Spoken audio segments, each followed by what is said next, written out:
বাহ অভিমান্যু, তুমি খুব সহজেই সবগুলো প্রশ্নের উত্তর সঠিকভাবে দিয়ে দিয়েছ। আমি আগেই ধরেছিলাম তুমি বেশ বুদ্ধিমান। তোমার মতো এত সহজে আগে কেউই উত্তর দিতে পারেনি। ঠিক আছে, শর্ত অনুযায়ী এবার তুমি ভিতরে প্রবেশ করতে পারো। আশা করি তুমি সেখানেও সফলভাবে সবগুলো প্রশ্নের উত্তর দিতে পারবে। এরপর অভিমান্যু সে গাছের বাধা পার হয়ে সামনের দিকে এগোতে থাকে। মন্দিরটি আর বেশি দূরে নয়। অন্যদিকে আমরা নায়না, মাধব আর অর্জুনকে দেখি তারা তিনজনে সেই সমুদ্র ধরে চলতে চলতে মুক্তা রাজ্যের খুব নিকটে চলে গেছে। কিছুক্ষণ পর দেখা যায় এরা তিনজন মুক্তা রাজ্যের ভেতরে প্রবেশ করে। মূল প্রবেশদ্বার দিয়ে প্রবেশ করার পর তাদের সামনে দাঁড়ায় একটি সুন্দরী প্রহরী। এখানেই দাঁড়িয়ে যাও। তোমরা কোথায় যাচ্ছ আর কার অনুমতি নিয়ে তোমরা এখানে প্রবেশ করেছ? আমরা এই রাজ্যটা ঘুরে দেখতে চাচ্ছি। আমরা এখান দিয়ে যাওয়ার সময় দেখলাম সাগরের মাঝখানে এত সুন্দর একটি রাজ্য, তাই আর লোভ সামলাতে পারলাম না, চলে আসলাম এটাকে একটু ঘুরে দেখার জন্য। কি তোমরা এখানে ঘুরতে এসেছো? তোমাদের কি এটাকে কোনো ট্যুরিস্ট প্লেস মনে হয় নাকি? এটা ঘোরার জায়গা নয়, এখান থেকে তোমরা চলে যাও। তোমরা সমুদ্রের মাঝখানে আরো অনেক দ্বীপ দেখতে পাবে, সেগুলোতে গিয়ে নিজের ঘোরার শখ পূরণ করে নিও। দেখো, আমার মনে হচ্ছে এই রাজ্যটা খুবই সুন্দর হবে, কারণ একটা রাজ্যের প্রহরী যখন এত সুন্দরী, তখন রাজ্যটা না জানি কত সুন্দর হবে। হ্যাঁ বাবা, ঠিকই বলেছ। উনি যে এখানকার প্রহরী সেটা তো ওনাকে দেখে বোঝাই যায় না। আমি তো প্রথম ভেবেছিলাম উনিই হয়তো এই রাজ্যের রানী হবে। উনি হচ্ছে দুনিয়ার সবচেয়ে সুন্দরী প্রহরী। এভাবে তারা দুজন মিলে সেই প্রহরীটির অনেক অনেক প্রশংসা করতে লাগে। যে প্রশংসাগুলো শুনে সে গলে যায় আর তাদের সাথে কিছুটা নরম স্বরে কথা বলে। তুমি আমাদেরকে শুধুমাত্র একটি সুযোগ দাও, আমরা এই রাজ্যটা শুধুমাত্র একবার ঘুরে চলে আসব। খুব বেশি একটা সময় লাগবে না।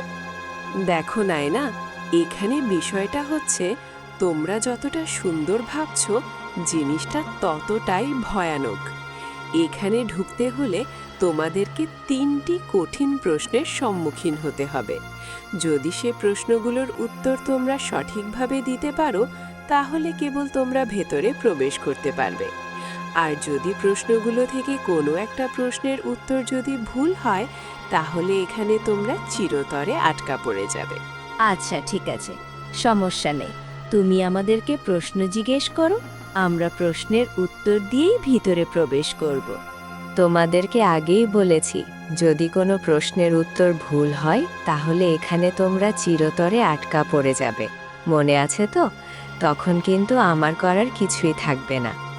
ঠিক আছে, এটা কোনো ব্যাপার নয়। ভয় পেয়ে জীবনে বেঁচে থাকার চেয়ে মরে যাওয়া ভালো। বাঁচলে একদিন বাঁচব, বাঘের মতো বাঁচব। বিড়ালের মতো 100 বছর বেঁচেও কোনো লাভ নেই। আচ্ছা ঠিক আছে, তোমার কথাটা আমার ভালো লেগেছে। তোমাদের জন্য প্রথম প্রশ্ন। এক রাজ্যে এক অদ্ভুত কুয়া আছে। যেই সেই কুয়ার পানি খায়, সে পাগল হয়ে যায়। একদিন রাজ্যের সব মানুষ সেই কুয়ার পানি খেয়ে পাগল হয়ে গেল, শুধু রাজা আর তার মন্ত্রী বাদে। এখন সবাই বলছে রাজা আর মন্ত্রীই পাগল, কারণ তারা অন্যদের মতো আচরণ করছে না। শেষে রাজা কি করল? ভালো করে চিন্তা করে উত্তর দাও। সবাই যখন পাগল হয়ে গেছে, তখন স্বাভাবিক মানুষদেরই পাগল মনে হচ্ছে। তাই রাজা বুঝল, রাজ্য শাসন করতে হলে তাকে অন্যদের মতোই হতে হবে। তাই সে এবং তার মন্ত্রীও কুয়ার পানি খেয়ে বাকিদের মতো হয়ে গেল, যাতে সবাই তাকে স্বাভাবিক মনে করে। এই ধাঁধার মূল শিক্ষা। কখনো কখনো সমাজের সাথে মানিয়ে চলতে মানুষ নিজের স্বাভাবিকতা ত্যাগ করে। ঠিক আছে, আমি বুঝতে পেরেছি। তুমি মোটামুটি চিন্তা করতে পারো। যদিও এটা তেমন কোনো কঠিন প্রশ্ন ছিল না, তারপরও এটার উত্তরও অনেকে ঠিকঠাকভাবে দিতে পারে না। তোমাদের জন্য দ্বিতীয় প্রশ্ন। একজন খুনি মৃত্যুদণ্ড পেয়েছে। তাকে 3টে ঘরের মধ্যে একটা বেছে নিতে বলা হলো। প্রথম ঘরে ভয়ঙ্কর আগুন জ্বলছে, দ্বিতীয় ঘরে বন্দুকধারী সৈনিকরা দাঁড়িয়ে আছে, তৃতীয় ঘরে আছে সিংহ, যারা 3 বছর ধরে কিছু খায়নি। সে কোন ঘরটা বেছে নিলে বাঁচতে পারবে? এটার উত্তর হবে তৃতীয় ঘর। যে সিংহগুলো 3 বছর ধরে কিছু খায়নি তারা অনেক আগেই মারা গেছে, তাই সেই ঘরে ঢুকলে কোনো বিপদ নেই। বাহ, বেশ ভালো। তুমি খুব সহজেই দ্বিতীয় প্রশ্নের উত্তরটিও দিয়ে ফেললে। এবার তোমাদের জন্য তৃতীয় এবং শেষ প্রশ্ন। এটার উত্তর দিতে পারলেই তোমরা এ রাজ্যে মুক্তভাবে ঘুরে বেড়াতে পারবে। আচ্ছা ঠিক আছে, তুমি তোমার প্রশ্ন জিজ্ঞেস করো, আমরা উত্তর দেওয়ার জন্য সম্পূর্ণরূপে প্রস্তুত রয়েছি।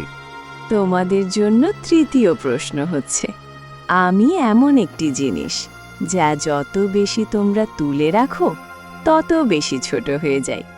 বলো তো আমি কি? এই ধাঁধার উত্তর হল ছিদ্র বা গর্ত। যত বেশি তুমি মাটি সরাও বা কিছু তুলে রাখো, গর্তটি ছোট হয়ে যায়। অর্থাৎ গর্তের আয়তন কমে যায় যত বেশি পদক্ষেপ বা পদার্থ দেওয়া হয়। বেশ ভালো, তোমরা তো খুবই মেধাবী। তোমরা খুবই বুদ্ধিমত্তার সাথে প্রশ্নগুলোর উত্তর সমাধান করে দিয়েছ। সত্য অনুযায়ী এখন তোমরা এই পুরো রাজ্যের এক্স অ্যাক্সেস পেয়ে গেছো। আচ্ছা ঠিক আছে, তোমাকে অনেক ধন্যবাদ। এখন তাহলে আমরা রাজ্যটা ঘুরে দেখি। মাধব আর অর্জুন, চলো।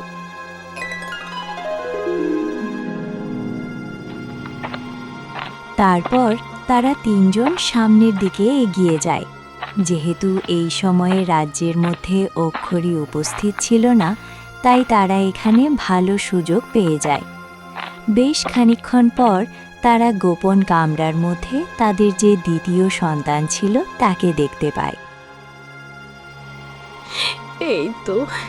এই তো আমার ছেলে। না জানি আমার ছেলের নাম কি রেখেছে। ওর নামও তো আমরা জানি না। ওকে কি বলে ডাকবো? নায়না, ও আমাদের ছেলে এখন। ওকে ছেলে বলেই ডাকো। আমার ছেলে, কেমন আছিস তুই? তোকে না জানি সেই শয়তানতান্ত্রিকটা কত কষ্ট দিয়েছে। তারপর অন্যদিকে আমরা দেখতে পাই নাগরাজ অভিমন্যু ততক্ষণে সেই মন্দিরে পৌঁছে গিয়েছিল যেখানে সেই জাদুর আয়নাটি রয়েছে।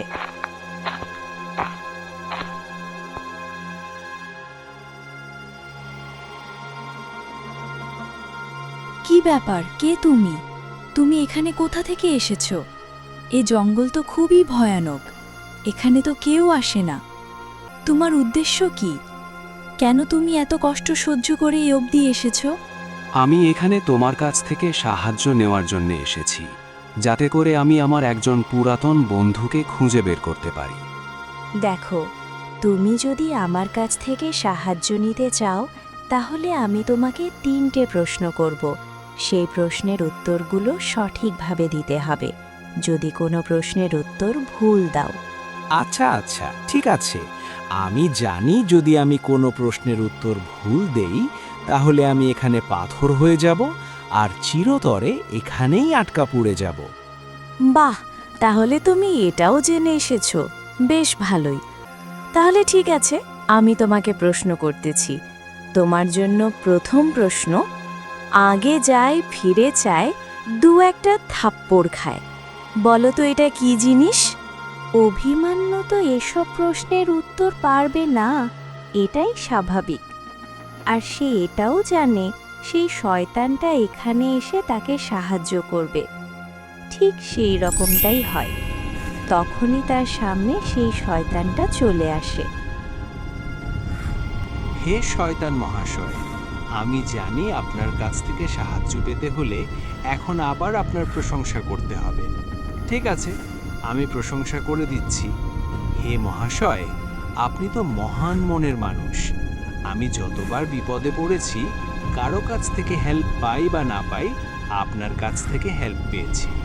আপনি আমাকে সব জায়গায় মহানায়কের মতো এসে বাঁচিয়ে দিয়েছেন, সকল বিপদ থেকে উদ্ধার করেছেন। এভাবে অভিমন্যু সেই শয়তানটার অনেক অনেক প্রশংসা করতে থাকে। স্বাভাবিকভাবেই সেই প্রশংসাগুলো শুনে পটে যায়। সে অনেক বেশি খুশি হয়ে যায় আর অভিমন্যুকে সে ধাঁধাটির উত্তর বলে দেয়। ধাঁধাটির উত্তর হচ্ছে মাটির হাঁড়ি অথবা পাতিল। যখনই কোনো বিক্রেতা মাটির হাঁড়ি পাতিল নিয়ে বিক্রি করতে যায়, তখনই লোকেরা তাকে পিছন থেকে ডেকে দাঁড় করায়, আর তারপর হাঁড়ির মধ্যে থাপ্পড় দিয়ে দেখে এটা কেমন। আগে যায়, ফিরে যায়, দু একটা থাপ্পড় খায়। এটার উত্তর হবে মাটির হাঁড়ি অথবা পাতিল। বাহ, তুমি তো খুব সহজেই প্রশ্নটার সমাধান করে দিলে। তোমাকে বেশ বুদ্ধিমান মনে হচ্ছে। ঠিক আছে, তোমার জন্য এবার দ্বিতীয় প্রশ্ন। আমি সব কিছু শুনতে পারি, কিন্তু কথা বলতে পারি না। আমি সব জায়গায় থাকতে পারি, কিন্তু ছোঁয়া যায় না। আমি কি? প্রশ্নটি করার পর সে শয়তানটি পেছন থেকে তাকে এই প্রশ্নটিরও উত্তর বলে দেয়। এটার উত্তর হচ্ছে কান। কারণ কান সবকিছু শুনতে পারে, কিন্তু কথা বলতে পারে না। আর এটি সব জায়গায় থাকতে পারে, মানবদেহে বা প্রতীকীভাবে শব্দ শুনতে, কিন্তু সরাসরি ছোঁয়া যায় না শব্দকে। বাহ, চমৎকার! তুমি তো একদম মাখন কাটার মতো করে উত্তরগুলো দিয়ে দিচ্ছ। তুমি কি কোনো হ্যাক ইউজ করছো নাকি? আচ্ছা ঠিক আছে, তোমার জন্য তৃতীয় এবং সর্বশেষ প্রশ্ন, যেটার উত্তর দিলেই তুমি আমার কাছ থেকে সব ধরনের সাহায্য নিতে পারবে। আমি ছোট হতে হতে বড় হই, কিন্তু যদি তুমি আমাকে পানি দাও, আমি মারা যাই। আমি কি? এটার উত্তর হবে আগুন। কেননা আগুন ছোট থেকে বড় হয়ে জ্বলে উঠতে পারে, আবার সেটাতে পানি দিয়ে সেটাকে নিভিয়ে দেওয়া যায়। বাহ, বেশ চমৎকার ছিল তোমার সাথে সাক্ষাৎটা। তুমি যত সহজভাবে সবগুলো প্রশ্নের উত্তর দিয়ে দিয়েছ, এরকমটা বিরল ঘটনা। ঠিক আছে, এবার শর্ত অনুযায়ী আমি তোমার হুকুমের গোলাম। তুমি চাইলে আমার কাছ থেকে যে কোনো কিছুই জেনে নিতে পারো। অন্যদিকে আমরা মুক্তা রাজ্যের মধ্যে দেখতে পাই নায়না, মাধব আর অর্জুন তাদের দ্বিতীয় যে সন্তানটি রয়েছে তাকে সেখান থেকে বের করে ফেলে। কে তোমরা? আর তোমরা আমাকে নিজেদের ছেলে বলছো কেন? আর এখানে এসে তোমরা আমাকে বাঁচাচ্ছই বা কেন? তুমি আমাদের ছেলে। দেখো, এখানে আমাদের প্রথম ছেলে রয়েছে, তার নাম অর্জুন। তোমরা দুজন যমজ ভাই ছিলে। দেখো, তোমাদের চেহারাও দেখতে একরকম। তোমাদের কি মনে হয় তোমরা আমাকে এখান থেকে বাঁচিয়ে নেবে আর বলবে আমি তোমাদের ছেলে? আমি তোমাদের ছেলে হয়ে যাব? এত সোজা না। আমার বাবা মাকে আমি খুব ভালো করে চিনি, যারা আমাকে ছোটবেলা থেকে বড় করে তুলেছে। তোমরা যখন ছোট ছিলে, তখন তোমাদের মা একজনের অভিশাপের কারণে পাথর হয়ে গিয়েছিল। তখন আমি তোমাদেরকে পালতে পারবো না, তাই একজনকে নদীতে ভাসিয়ে দিয়েছিলাম আর একজনকে আমার সাথে রেখেছিলাম। আর যাকে আমি নদীতে ভাসিয়ে দিয়েছিলাম সেটা হচ্ছে তুমি। তোমাকে যারা লালন পালন করেছে, তারা তোমাকে নদী থেকে পেয়ে তারপর নিয়ে গিয়ে লালন পালন করেছিল। না, তোমার কথা আমি বিশ্বাস করি না। আমাকে যারা লালন পালন করেছিল তারাই আমার বাবা মা। তুমি মিথ্যা কথা বলছো। আচ্ছা, তুমি কি এটা জানো যে তুমি কোনো সাধারণ মানুষ নও? তুমি হচ্ছ একটা নাগ। আমি বুঝতে পারছি না আপনি সেই তখন থেকে কি সব আজে বাজে কথাবার্তা বলছেন। আমি নাগ হতে যাব কেন? আমি তো একজন মানুষ। শোনো বাচ্চা, তুমি যদি একজন সাধারণ মানুষই হতে, তাহলে এই তান্ত্রিক তোমাকে এখানে ধরে নিয়ে আসতো না। সে বুঝে গিয়েছিল যে তোমার মধ্যে কিছু বিশেষ পাওয়ার রয়েছে, তাই তোমাকে এখানে এনে বন্দি করে রেখেছে। না, আমি তোমাদের কোনো কথাই বিশ্বাস করি না। তাহলে তোমরা চলো আমার মা বাবার কাছে। তাদের সামনে সরাসরি চোখে চোখ রেখে বলো দেখি, আমি তোমাদের সন্তান। আচ্ছা ঠিক আছে, চলো তোমাকে যারা লালন পালন করেছে তাদের কাছেই যাই, তাহলে তো সবকিছু জানে যাবে, সেখানে গেলেই সবকিছু পরিষ্কার হয়ে যাবে।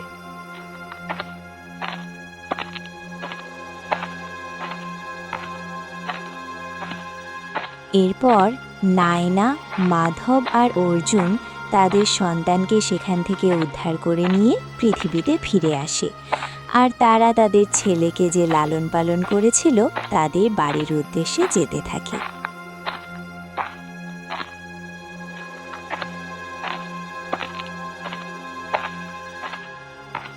অন্যদিকে নাগরাজ অভিমান্য তখনও অবধি কালিন্দী জঙ্গলে সেই মন্দিরের আয়নাটার সামনে দাঁড়িয়েছিল। শোনো অভিমন্যু, আমি তোমাকে যে কোনো বিষয়ে তথ্য দিয়ে সাহায্য করতে পারি, আর আমি এই জঙ্গলে এই মন্দিরে স্থায়ীভাবে থাকি। তুমি যদি এখান থেকে কোথাও চলে যাও, যখন সেখানে আমাকে স্মরণ করা মাত্রই আমি উপস্থিত হয়ে যাব। আচ্ছা ঠিক আছে, এখন তুমি আমাকে বলো, আমি এই জঙ্গল থেকে সরাসরি গ্রামে ফিরে যেতে চাই। এখান থেকে একদম সরাসরি কিভাবে গ্রামে ফিরে যাওয়া যাবে? এখান থেকে উত্তর দিকে কিছুটা সামনে একটি গুহা রয়েছে, সেটা সময়ের দরজা খুলে দেয়, যেটাকে বিজ্ঞানের ভাষায় টাইম ট্রাভেল বলা হয়। তুমি ওখানে গেলে সেই গুহা থেকে সরাসরি তুমি যেখানে যেতে চাইবে সেখানে সেকেন্ডের মাথায় পৌঁছে যেতে পারবে। বাহ, বেশ ভালোই তো। আচ্ছা ঠিক আছে, তাহলে আমি এখন আগে আমার ডেস্টিনেশনে ফিরে যাই, তারপর সেখানে গিয়ে তোমাকে স্মরণ করলেই তো তুমি উপস্থিত হয়ে যাবে। হ্যাঁ, অবশ্যই। তুমি আমাকে স্মরণ করো মাত্রই আমি উপস্থিত হয়ে যাব। এমনকি তোমার যে কোনো প্রশ্নের উত্তর দিতে আমি বাধ্য। এরপর অভিমান্য সেই মন্দির থেকে বের হয়ে পড়ে আর সোজা চলে যায় সেই গুহার ভেতরে।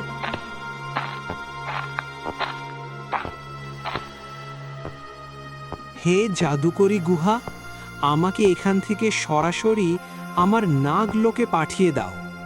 এ কথা বলা মাত্রই সেকেন্ডের মধ্যেই সে জঙ্গল থেকে সরাসরি তার নাগলোকে ফিরে যায়। নাগলোকে ফিরে গিয়েই সে দেখে সেখানকার অবস্থা কেমন যেন সন্দেহজনক মনে হচ্ছে। তারপর সে সামনে এগিয়ে যায়, কিন্তু গিয়ে দেখে যেখানে সে অর্জুনকে বন্দি করে রেখেছিল সেখানে অর্জুন নাই। তার জায়গায় সেখানে তার বাবাকে বন্দি করে রাখা হয়েছে।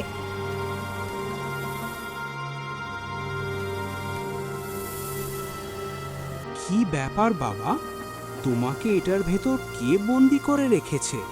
আর এখানে যে আমরা নয়নার ছেলেকে বন্দি করে রেখেছিলাম, সে কোথায় গেছে?